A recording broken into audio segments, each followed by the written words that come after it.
I recognize as well our development partners from other institutions. I see Cardi is being represented here, and our other team that was already recognized by Mr. Rollins.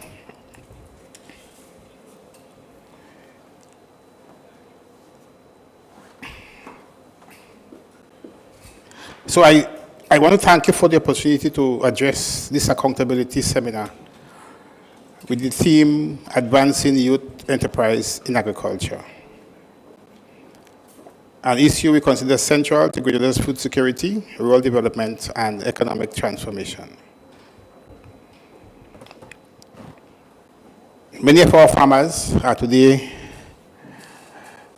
entering the years of diminishing returns, together with climate risks that are increasing. And as we all know, our food input bill still remains very high. But in the midst of all of this is the presence of our young, bright minds, and I'm happy to see so many of you here this morning, filled with energy, very creative, and of course, versed in digital skills. So we have to engage you, and we are engaging you. And we are engaging you not just to be employed in the sector, but we should engage you so that you become the mainstream, the backbone of our agricultural industry. You would allow us to reshape that industry, bring science and technology to the way in which we produce, to the way in which we market and we process our foods.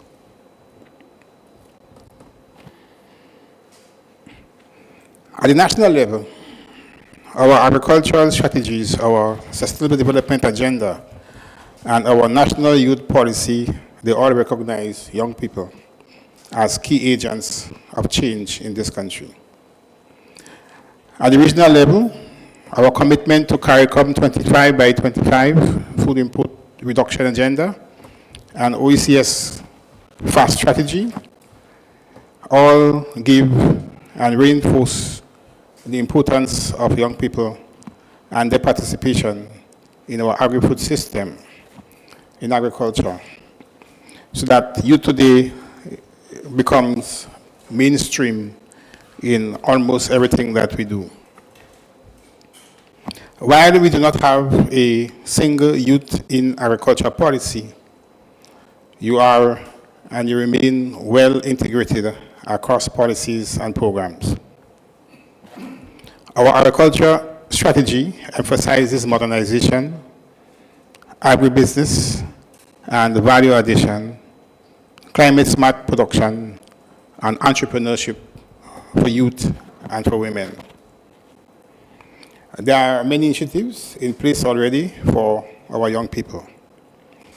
At the awareness level, 4-H and school-age agriculture and environmental clubs, in partnership with the Ministry of Education, expose our young children to food production, livestock care, and environmental stewardship,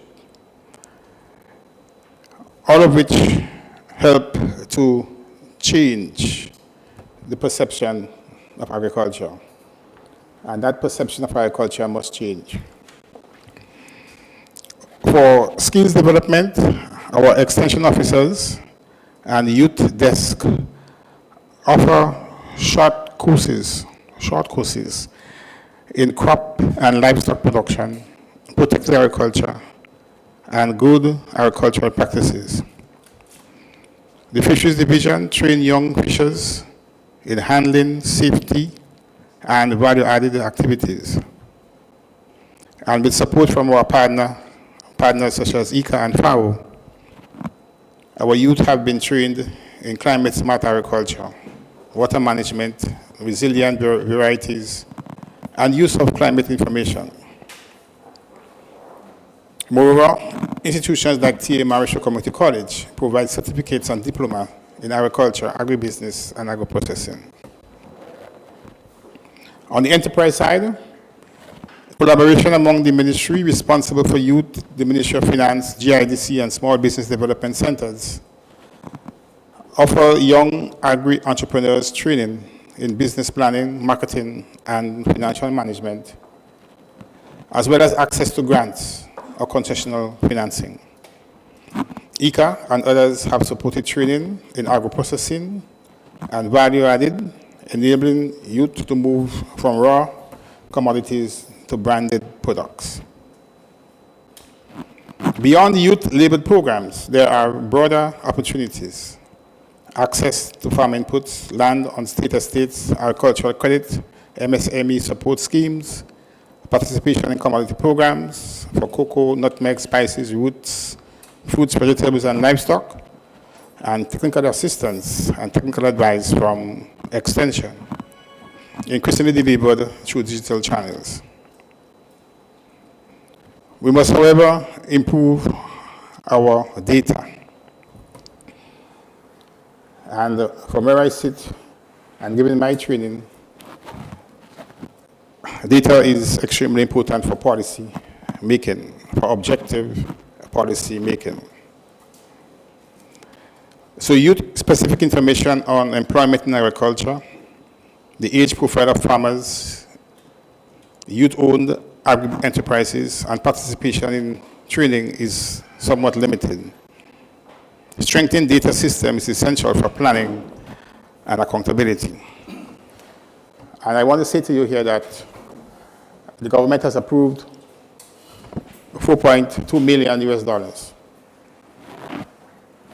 for the statistical development within the public service. And part of that money would go into scholarships for young people like yourselves who have an interest in statistics. Our intention is to have you enrolled in universities here in the Caribbean as early as September.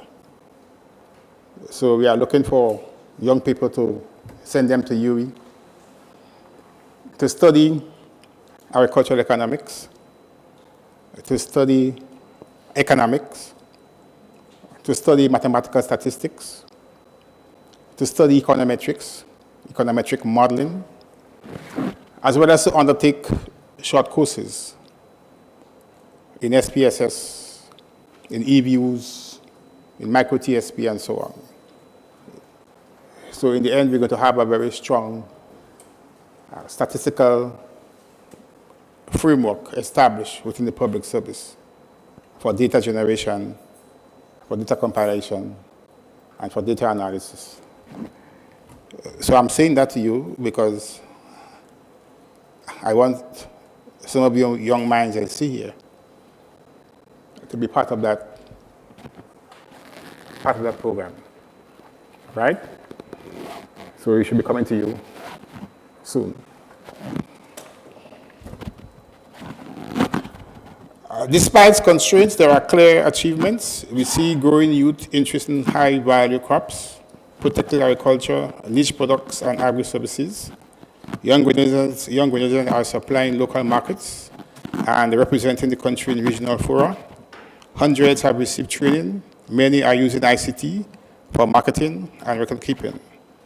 Partnership among ministries, financial institutions, and development partners, including IICA, are in fact deepening. There are some challenges which remain: difficulty accessing secure land and appropriate finance, lingering negative perceptions of agriculture, unstable markets, and weak infrastructure, climate and environmental risk, fragmented policy and coordination, and gaps in business and managerial skills. Simultaneously, there are opportunities, and they are expanding through the regional food security agenda, stronger agriculture tourism linkages, high-value niche products, digital infrastructure and e-commerce, climate finance and green jobs, and youth cooperation and clusters. So our priorities looking ahead include developing a clear national youth in agriculture strategy and action plan, improving youth access to land and finance, strengthening skills and innovation systems, building competitive youth-led value chains in priority commodities, deepening partnership with the private sector and tourism, mainstreaming climate resilience and sustainability. And I mentioned the scholarships that we're going to give to our young people interested in agriculture. IICA has always been a pivotal and a vital partner to Grenada. And IICA is also here and will continue to support our development in agriculture. Advancing youth enterprise in agriculture is a shared responsibility of government, financial institutions, the private sector, schools, and the training institutions, development partners, and of course, young people themselves. Our intention is to align our policies, programs, and partnership around this vision so that youth enterprise in agriculture can become a driving force of Grenada's development. I want to end by saying that from where we sit, we will ramp up our efforts at getting more young people involved in our agricultural sector. I enjoy the vibes and the spirit that young people have for agriculture in this country.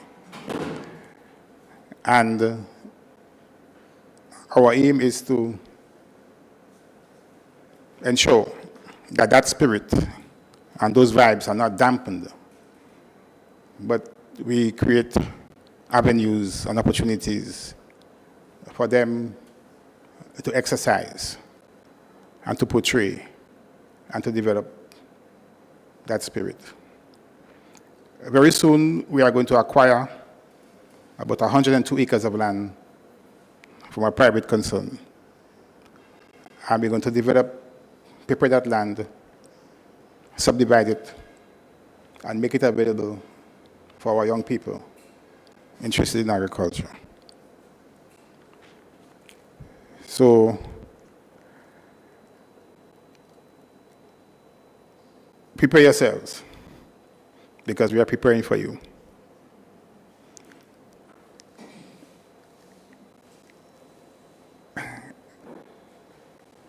There is a saying that we don't give our young people enough opportunities to grow and to develop and to expand. I am a child of the revolution. And in my early years of formation, the revolution provided ample opportunities for young people to study, to expand, and to develop. The greatest merit that I can achieve from where I sit now is to return that opportunity that the revolution gave me to study and to advance myself academically and to prepare myself to return to my homeland and to contribute. So that's why I'm saying to you, young people, that you must be prepared and be ready to take up the mantle of leadership and to see yourselves as the ones who 5-10 years from now must be making those macroeconomic and microeconomic decisions geared towards the social and economic transformation of our homeland and of our people. So I want you to get ready for that.